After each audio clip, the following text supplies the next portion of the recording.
3 red laser dots jittered across our kitchen wall, dancing like tiny warning beacons.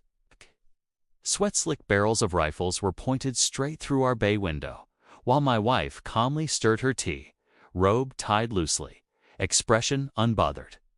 "Step outside with your hands where we can see them," an officer shouted through a bullhorn. I opened the front door, wearing nothing but gym shorts and Crocs, squinting into the sun.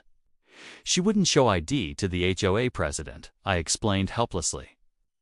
That's when one of the officers slowly lowered his weapon, narrowed his eyes at my wife, and of all things, saluted her. "My name is Marcus Vance, 39 years old, a software consultant, someone who just wanted a quiet life inside Oak Ridge Valley. In this gated community, the HOA rules are stricter than airport security, and far less.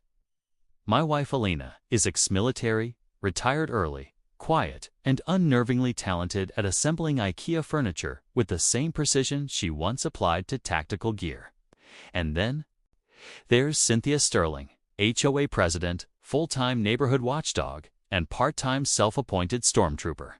She's the kind of person who keeps a spreadsheet logging what time everyone brings in their garbage cans. Her campaign against us began with a post-it note slapped right on our door. Guests must register at the gate. It's required. No exceptions. Except, of course, my wife wasn't a guest. She lived here. Cynthia simply didn't believe it. The flimsy yellow note fluttering in the morning breeze felt like a tiny declaration of war. The scent of fresh mulch from our flower bed, mixed with the faint smell of someone's backyard barbecue. Normally peaceful, soon to be shattered, the absurd part. We'd been living in Oak Ridge Valley for 8 months. Our mortgage was auto-deducted. Our names were printed on the mailbox. Alina had even volunteered to run the community book club. A group Cynthia immediately disbanded because military personnel might discuss classified information. That should have been my first clue, but I was still naive enough to think rational people could coexist in suburbia. Cynthia escalated faster than a squirrel on espresso. First, she cited us for unauthorized occupancy. Then she claimed Alina doing yoga on the balcony at 6:03 a.m. violated noise rules, even though it was silent yoga. Soon after, a nervous neighbor confessed that Cynthia had instructed them to photograph my wife's license plate. That's when we installed a ring cam. The footage was unreal. Cynthia marched right up to our flower bed and measured tulip height with the ruler. The woman had turned stalking into a hobby. She compiled a full dossier on Alina's daily routine, what time she left for runs, which route she took, even which protein bar she bought at the grocery store. I only learned about this when Mrs. Higgins, from 3 houses down, admitted, mortified, that Cynthia had pressured her for intel on the unregistered resident. Cynthia apparently cornered her on dog walks, clipboard and stopwatch in hand, asking security questions. The psychological warfare escalated next. Cynthia started slipping printed articles under our doormat titles, like foreign nationals and community safety, or undocumented residents. A homeowner's guide. Each morning I stepped on a fresh, passive-aggressive pamphlet. The crinkling paper became my personal alarm clock. Alina found most of it hilarious. "She's trying to get inside our heads," she said, as she tossed another pamphlet into recycling. Then came another note. "Your tenant was seen exiting the home without proper gate code authorization. Consider this a formal warning." Alina snorted. "Should I wear a disguise tomorrow?" she asked dryly. She didn't laugh. Outside, our sprinkler system hissed on, throwing rainbow mist across the lawn, a peaceful moment that felt increasingly fragile. Then things went from annoying to unhinged. Cynthia began appearing at random times. 7:15 a.m. to inspect our mailbox positioning. 3:22 p.m. to confirm our garage door was truly regulation beige. She even knocked during dinner to inform us the door porch light was 3 lumens too bright per section, 4.7 of the community guidelines. But the real crossing of the line came with the safety patrol.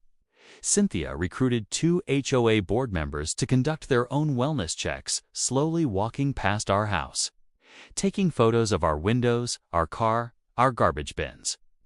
When I confronted them, they claimed it was part of Neighborhood Watch. I reminded them we lived in a gated community with actual security guards. They just smiled and walked. On then came the breaking point. She installed a trail camera in the oak tree facing our front door. She claimed it was for wildlife observation, but the lens was angled perfectly to capture everyone coming and going. I noticed a blinking red light while sipping coffee one morning. The audacity was unreal. I climbed the tree, removed the camera, and dropped it on her doorstep. She responded by filing a police report accusing me of stealing scientific equipment. Elena's patience was thinning. I saw it in the way she paused before responding to Cynthia's increasingly ridiculous demands. My wife, who had survived 3 combat deployments, was being slowly worn down by suburban psychological warfare. "She's trying to make us move," Elena said one evening as Cynthia stood in our driveway measuring its width. Classic intimidation tactics, but she doesn't know who she's dealing with. Then came the day everything imploded. Elena was returning from a jog when Cynthia physically blocked her path with the clipboard. "You've been reported as a security risk," she snapped. "Show ID, or I'm calling the authorities." Elena just stared, deadpan. "You have 5 seconds to move." Cynthia's face turned the same shade as our forbidden height tulips. She snatched out her phone and dialed 911 breathlessly, claiming a suspicious foreign woman was trespassing and possibly armed. The 911 call was a full-blown theatrical performance. Later, through a Freedom of Information Act request, I got the audio. Cynthia's voice trembled with counterfeit terror as she described Elena as approximately 5'6", dark hair, wearing military-style clothing, possibly carrying concealed weapons, refusing to identify herself, and displaying aggressive body language. She even threw in that Elena had hand-to-hand combat training and might be dangerous if cornered. What Cynthia conveniently left out. Elena was wearing bright pink running shorts and a tank top with a cartoon cat on it. Her military clothing was Target activewear. Her concealed weapons were a water bottle and house keys. Her aggressive body language was simply standing still with her arms crossed, waiting for Cynthia to stop blocking the sidewalk. But key words like armed, military training, and refuses to identify triggered a high-priority police response. Dispatchers didn't know they were dealing with an overzealous HOA monarch. Within minutes, patrol cars were racing toward our peaceful neighborhood. The gates couldn't open fast enough. Security guards scrambled to lift barriers as the cavalry thundered in. Cynthia also failed to mention that Elena was a decorated military intelligence officer, fluent in 5 languages. 10 minutes later, SWAT arrived. Drones buzzed overhead. Our cul-de-sac transformed into a Tom Clancy novel. Neighbors peeking through blinds. The smell of someone's burnt coffee drifting through the air and the metallic clatter of tactical gear filling the street. The peaceful suburban morning cracked under the pressure of a looming standoff. Then an older SWAT officer caught a clean view of Elena through a scope. His face drained of color. He clicked his radio. "Stand down. Repeat. Stand down." "That's Shadow Wraith. She's cleared Tier 1. Within seconds, rifles lowered. Helmets came off. One SWAT guy genuinely looked like he might cry. The tension that had gripped the street like a vice suddenly unraveled, leaving an eerie, surreal quiet. What followed looked like a military ceremony played backward. The SWAT team leader approached our front door, removed his helmet, and actually apologized to my wife. He explained that Shadow Wraith was her classified call sign from intelligence operations overseas. Her identity was flagged in every law enforcement system in the country, not as a threat, but as someone to be protected at all costs. The younger officers were getting the world's fastest crash course as their sergeant explained how Elena had dismantled terrorist networks, saved countless American lives, survived to combat. injuries, and received commendations from generals whose names were still classified. The same man who was ready to breach our house 20 minutes earlier was now sheepishly asking if he could shake her hand behind her high hydrangeas. Cynthia stood frozen, phone recording, jaw unhinged like a malfunctioning garage door. Her entire self-inflated universe where her clipboard conferred power, where she was the authority, where she could summon armed response teams on a whim, was collapsing in slow motion. She looked like someone who had just discovered she'd been playing chess against a grandmaster without knowing the rules. Cynthia finally broke from her trance and hollered, "What are you doing? Arrest her." Instead, 2 officers walked toward her. One pulled out a notepad. "Ma'am, we're going to need to ask you some questions about filing a false report and impersonating a security official." The blood drained from Cynthia's face faster than rain through a storm drain. Her phone slipped from her hand and clattered onto the sidewalk. Turns out Cynthia had been filing reports on residents for years, using a fake HOA-affiliated email ending in "end." She'd even photoshopped fake neighborhood watch badges. During questioning, she insisted it was part of her unofficial security initiative. The officers weren't buying it. Neither was the federal agent who showed up an hour later, asking about unauthorized use of government insignia. Then the scope of her operation unraveled.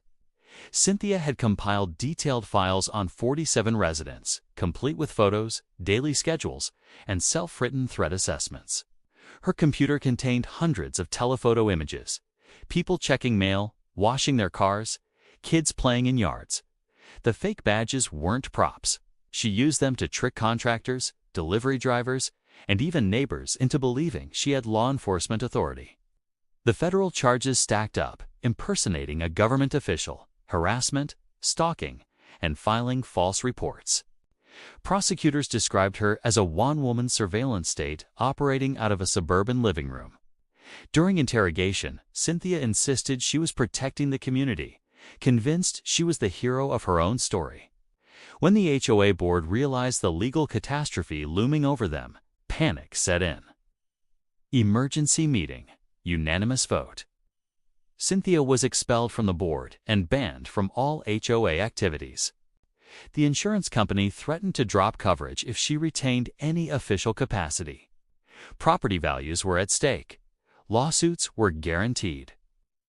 Cynthia became a toxic asset wrapped in designer athleisure. The remaining board members resigned en masse within 48 hours. Cynthia herself was charged with harassment, impersonating a federal officer, and even unauthorized use of a drone she'd borrowed from her nephew. The judge sentenced her to 6 months in county jail and a $5,000 fine. As the gavel dropped, Cynthia shrieked. This is all because she wouldn't show her ID. The bailiff took her away in handcuffs. Subscribe to HOA Conflicts for more.